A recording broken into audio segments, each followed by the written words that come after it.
Dongin, the home of opportunities and dreams. Dongin has provided thousands of opportunities for the people of Bataan and our nearby provinces.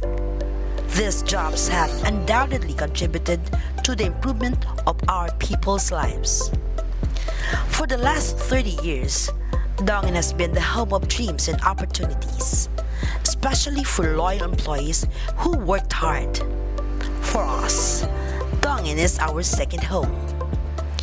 We are happy to see employees build healthy relationships, from friendship to companionship, and ultimately to building a family.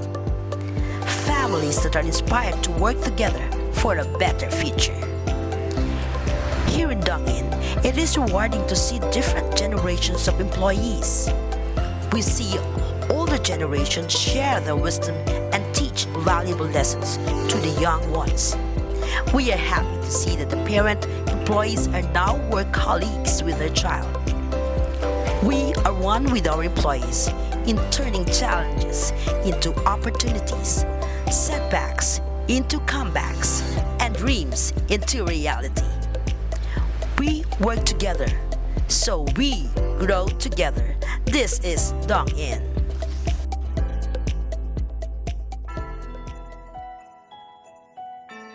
Ako po si Agnes Borja, QC Head ng Scamtech sa loob ng 21 years.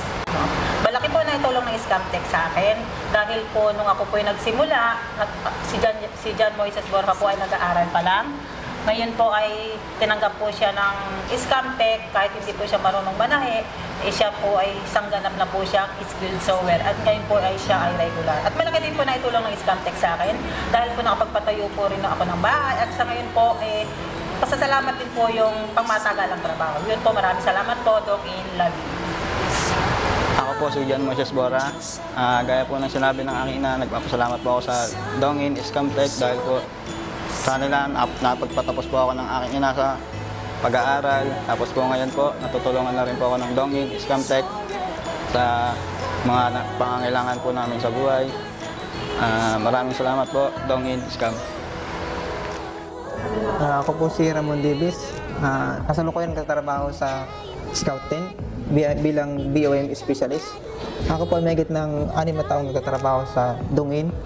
Nagsimula po akong magtrabaho sa Dongin bilang PD staff sa EDSOP noong 2005 hanggang 2017.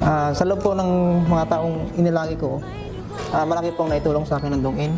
Hindi lamang sa mga financial assistance, magiging po sa career and technical knowledge. Maraming salamat din po at naipasok ko po ang aking anak sa Dongin bilang isang machine operator sa EDSOP. Maraming salamat po. Ako po si Brian Davis, anak po ni Ramon Davis. Ako po ay nagtatrabaho sa EDSOP Food Solution ng 3 taon bilang isang machine operator. At ang aking pong tatay ang aking sisilbing inspirasyon sa pagpasok dahil ako po ay kanya pong napagtapos ng pag-aaral at ngayon po ay nandito na po ako sa Dongin at nagpapasalamat din po ako dahil po sa Dongin ay ako po ay nakatulong na po sa aking pong pamilya, sa aking pong magulang at maraming salamat. Ako po, si Marisa Balaba, line leader ng Bonete. Ako po ay 20 years nang nagtatrabaho sa Dongin. Dahil po sa Dongin, napag-aral ko po ang aking anak na ngayon po ay nagtatrabaho na rin po sa Dongin. Maraming salamat po. Dongin, Philippines. Sa pag-abot ng pangarap ng aking mga magulang na si Marisa Balaba, line leader ng Bonete, at Elmer Balaba, assembler ng Dongin Sunbird Corporation, na ako'y mapag-aral at hanggang matapos ng kolehiyo, malaking bahagi ang ginampanan ng Dongin Sunbird sa aming pamilya para sa aming pag-unlad. Ako, si Maristel Balaba, from DISC PPC Department. Salamat, Dongin. Ako si Rosemary Trosio ng Dongin Nico. Nagtrabaho po ako sa Dongin since 2001. 2001 po up to 2010 ay naging sewer po ako ng Nico. 2010 up to present ay naging line leader naman po ako. Bilang isang manggagawa ng Nico, napakalaki ng tulong na naitaguyod ko ang aking pamilya at mga anak na makapag-aral nakapag-aral at nakapagtapos ng dahil sa Dong-in. Sa kasalukuyan po, may 3 anak ako na nasa Dong-in Groups of Company. Isa na rito, si Cynthia, na QC Head ng DIDP. Kaya nagpapasalamat po ako ng marami sa Dong-in. Naway, magkaroon pa ng maraming matulungan na trabahador ang Dong-in sa darating ng mga henerasyon. Maraming salamat po. Ako po si Cynthia Trosio, nagtatrabaho sa DIDP bilang QC Head sa loob na ng 5 taon. Nagpapasalamat ako sa Dong-in, especially sa DIDP, dahil dito po kami kumukuha ng pang-araw-araw na panggastos at pang-suporta sa pamilya namin. Malaki po ang tulong nito sa aming pamilya. Nagpapasalamat po kami ng marami. God bless Dong-in. Ako si Lawrence Julion. 7 years nang nagtatrabaho sa Dong-in ito bilang hand cutter.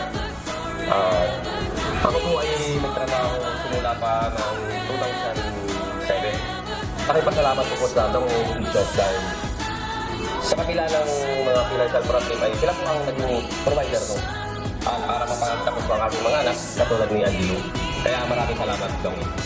Ako naman po si Angelo Rillion, anak ni Papa Lawrence. Ako po ay isang IT associate sa Dong-in REMC. Ang journey ko po sa Dong-in ay nag-start noong October 2018. Habang nag-aaral po ako, nabalitaan ko po na may offer ang Dong-in REMC ng management training at doon na rin po ako nakapag-OJT. Sobrang grateful ko po dahil sa nagkaroon ng flexible time at nakakapagtrabaho po ako kasabay ng aking pag-aaral. Hanggang sa ako po ay nakatapos sa kursong BS Industrial Engineering. Malaking bagay po ang nagawa ng Dong-in sa aking career growth. Masaya po ako sa working environment at benepisyong natatanggap ko. Malaking tulong po ito sa akin at sa aking pamilya. Thank you sa Dong-in sa walang sawang suporta at kalinga. Nawa ay magpatuloy tayong lumago at maging successful para mas marami pa ang ating matulungan. Ako po si Susan Mabuting na nagtatrabaho sa Dong-in Sunbird ng 7 taon bilang isang mananahi.